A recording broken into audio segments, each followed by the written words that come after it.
Doncs va, primer de tot, presentació de tu mateix i de l'equip. Doncs mira, jo sóc el Xavi Martínez i correm amb l'equip Autoescola Granollers i res, com cada any estem aquí, una altra edició. Una altra edició, per tant, què us enganxa de les 24 hores? Bueno, són molts anys ja que les correm i sempre volem cada any repetir, aunque quan sortim d'aquí diem que no i cada any tornem a ser-hi. Quins són els objectius que us planteixeu des del vostre equip? Bueno, la intenció és anar a guanyar la general, el que passa que cada cop és molt difícil, hi ha molt nivell. Sou un dels equips referència aquí a la Vall del Tenes, una miqueta. Sí. Teniu l'Albert també, que sap molt bé què són les 24 hores.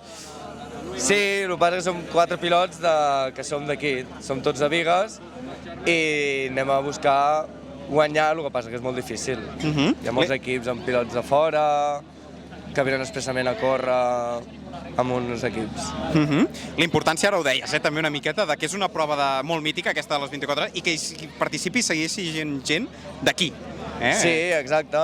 Cada cop hi ha poquets equips que som els d'aquí, però bueno, és la intenció, anar a fer un equip d'aquí i anar a guanyar.